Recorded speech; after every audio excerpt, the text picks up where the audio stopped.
So today's lesson is going to be on 013 representing data. And this should be stuff that's a review from pre-algebra. But when we look at the top, this is considered a frequency table. So we use tally marks to record and display the frequency of events or how frequently an event occurs. So this is our frequency table. They want us to use this to create a bar graph, which I'm sure you all have completed. So we're on page 7 of our data displays packet. And we're going to draw our bar graph over here off to the side. So when we do that, we want to make sure we have both axes. We want to have our X and our Y. Along my X, I'm going to name it sports. And I'm going to put my different sports. So basketball, football, soccer, and baseball. And then along here, it doesn't tell us this information very clearly, but this is the number of people that play each of these sports. So we're just going to say number of people. And when I look at these, I want to think about what's a good increment to count by. A lot of these look close to or in increments of 5. So we could use that and count along our y-axis. And when we create our bar graph, we go over and we look how many people played. We draw our bar and we fill it in for each of our different sports. So football, then we move over to soccer, and finally baseball. So baseball is a little bit over 20. And this gives us a very good visual as to the difference between which sports had the most participants, which had the least, which were close, and things of that nature. When I'm looking at this, the biggest thing to keep in mind is that when we're talking about a bar graph, our bars are separated, they're not touching. If we have something that looks like this, but the bars are touching, that's going to be called a histogram, and that's something we're going to talk about later. So as we continue to slide down, we look at the next one, which is a line graph. A bar graph, we're talking about different categories, or we're comparing categories of data. For a line graph, we're talking about the same data, but how it changes over time. So as we look at this next one, we're looking at school store sales over the course of a school year. And so again, we're going to start creating our line graph off to the side in this space that's provided. We're going to have our X and Y axis. Along my X axis, I'm going to put my months, and I'm just going to use the first letter for each of them. And then once I get all of these done, we're going to look at, well, that should just be February, not D February. April and May. We're going to look at our y-axis. So if we're comparing months, what's happening over those months? So we can say sale amount, or if you want to use money, something similar to that. Now, as I look at this, I could draw a lot of conclusions from this data just by looking at the numbers. I wouldn't necessarily need to create a line graph. But when I look at this and I look at all of my different numbers, I want to figure out what would be a good increment on my y-axis to count by. So as I look, maybe hundreds, starting at 100 and counting up to 700 would be good increments. And when I go to create my data, I understand that I'm going to be estimating. So it's not going to look identical, or they're all not going to look perfect, which is okay. And if you were just looking at this, you could skim through and you could tell me which month had the highest amount of sales. So if I'm looking through September, and if we're thinking through this critically, why do we think that there would be the largest amount of sales in September? So I want you to think about those things. When we go through, some of our lowest amounts or lowest months would be December.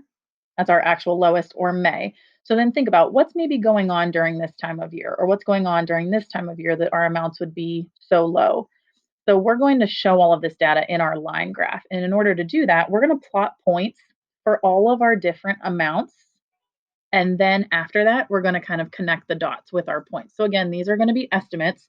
They're not going to be perfect. So when I go to the first one, September, 670, I go over to September and about to where I think 670 would be. I continue working the way across for each month. December's kind of further down. D, February, March, 412, April, just over 300, and then May is just under 200.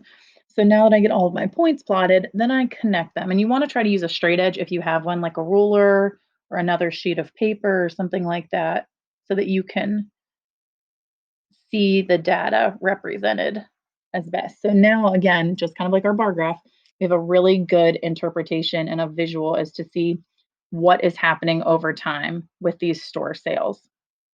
At the bottom of page 7, there's another example of a line graph. And I want you guys to take a couple of minutes and create your own line graph. So this one you're talking about wind speed in a forecast. So take a couple seconds to do that. When you're finished, you're going to flip over to page 8, and we're going to talk about stem and leaf plots. So as we look at this, and I understand my notes are completed, but we're just walking through these together. On page 8, when we talk about a stem and leaf plot, we have the greatest place value being our stem. So as I look at all of these numbers in this table, they're only 2 digits. So the greatest place value, or the numbers that would be in the tens place, are going to be our stem. The numbers that come after it, or the digits that would be in our ones column, are going to be our leaves. So this table is showing the speed of the fastest land animals, 20 of the fastest land animals, and they want us to create a stem and leaf plot for this. So as I go through and I look at each of my numbers, I want to find what is the smallest digit in the tens place. And as I go through, I notice 3 is the smallest. So that's why my first number is 3. The next would be 4, then 5, 6, 7, and we don't go any higher than that. So those are all of our stems. When we work our way through this, we want to make sure that we're going in numerical order from smallest to largest for our stems and also for our leaves. So as I look at 3, I want to talk about how many of these numbers have or begin with a 3, have a stem of 3. And I go through and I list each of the leaves. So I look through. My smallest number would be 32. I have a 3.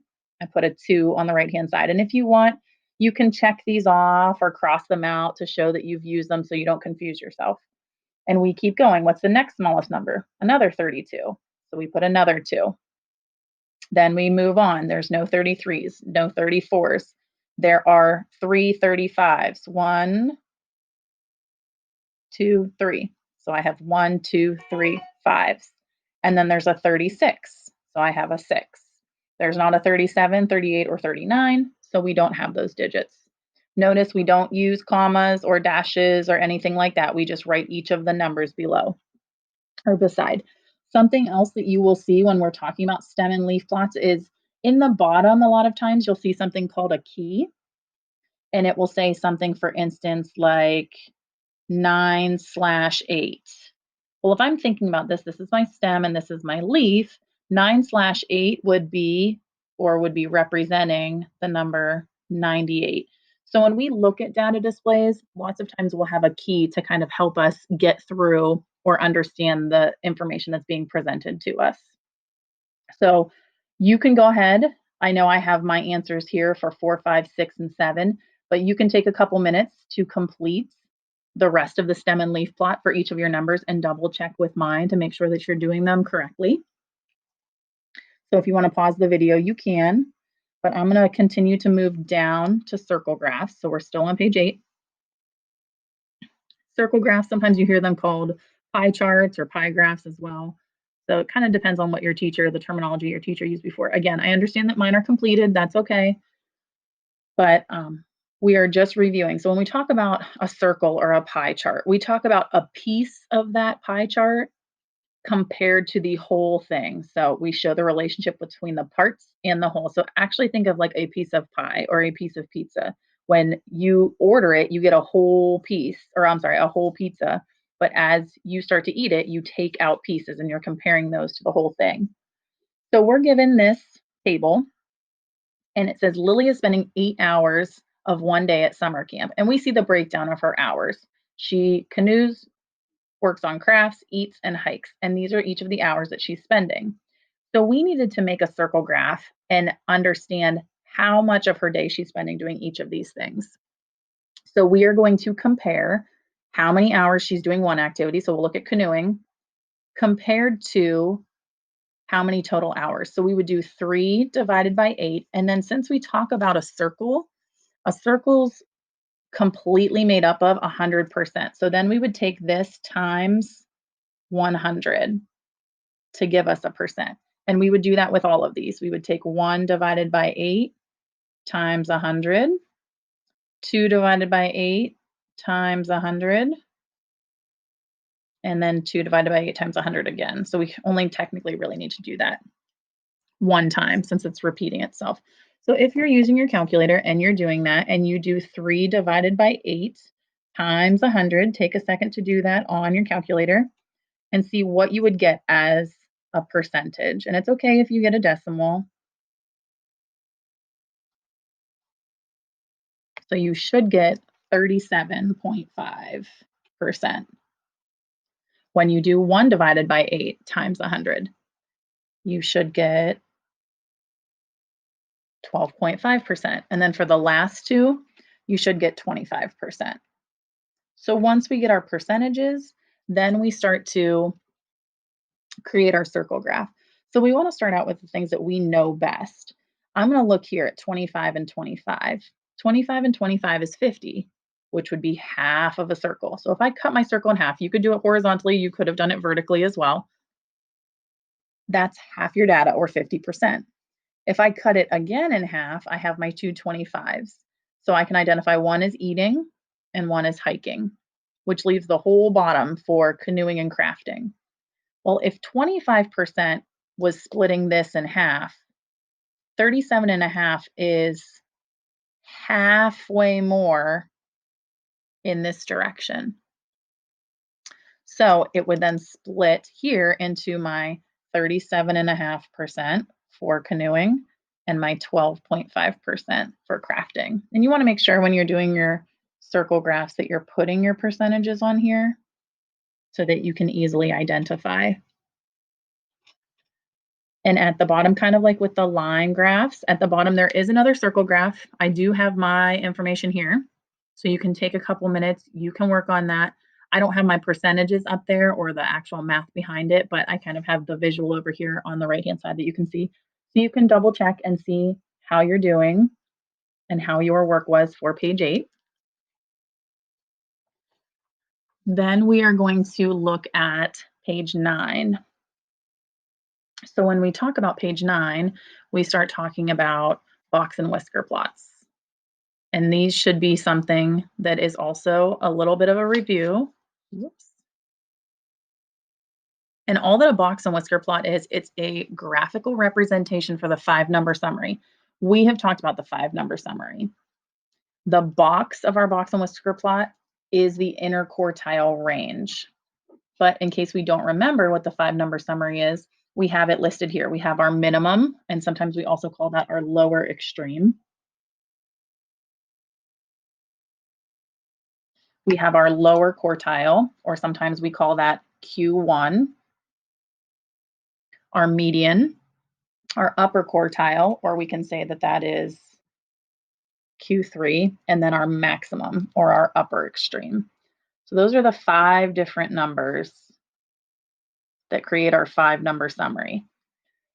In a box and whisker plot, the box represents the interquartile range. So the range between these two numbers, whatever our upper and lower quartile is. So my upper quartile minus my lower quartile gives me that interquartile range. If we have some outliers, those are numbers that do not form part of the box and whisker plot. So for instance, if you had data down here, like all of these numbers, if we were using this as an example, we can kind of notice that a lot of them, or most of them, are around the same numbers. But if we had the number possibly like 55, 55 would be considered an outlier because it is not revolve around those same numbers. So at the bottom of page 9, there are 2 examples to create box and whisker plots. You can see that mine are done. I'm going to walk you through how I got this. So the first thing you want to do is you want to write your data in order from smallest to largest number. So I did that off on the left. I use this data. You can kind of see these marks above it that as I was writing each number, I would kind of put a little dot above it so I didn't repeat it. And then from here, I want to identify my 5-number summary. So the easiest way to start this is to identify your median or your middle number. So if I start counting all the way to the middle, my median would land here. Well, what number is between 16 and 18? Or if we don't know that off the top of our heads, we could always add these two numbers and divide by 2. So that should be 17. That's our median. Now, when I'm looking at everything below this, so not including the 17, everything below this, what's the median of that lower set of data? Or what's the median of those numbers? So if I start to work my way through, that would be 14. That's my lower quartile. I do the same thing for my upper quartile. Looking at everything above here, as I work my way to the middle, what would be my upper quartile? And then the last two parts of my 5-number summary, my lower extreme or my minimum, and my upper extreme or my maximum. So once I identified those 5 numbers, then I'm just creating the box and whisker plot or the visual. So the first thing you want to do is write a number line. I counted by 2s because most of these were even numbers, so it seemed the best choice. And then I first put all of my points. So I plotted a point at my minimum. I plotted a point at my lower quartile, my median, my upper quartile, and my maximum. Then from there, I created my box. So I drew lines straight down from my median, my lower quartile, my upper quartile, and I drew the box around here. From my box, I then create my whiskers out from my box to my minimum and from the box out to the maximum. And there is my visual of my 5-number summary. So at the bottom of page 9, there is another example. And I would like you to try that on your own if you haven't already. You can double check with my answers. You can pause the video just to make sure that you're getting something or that looks similar to this, or that you're identifying the correct 5-number summary. And once you're done with this, we're going to flip over to page 10, and that will be the last page of this section.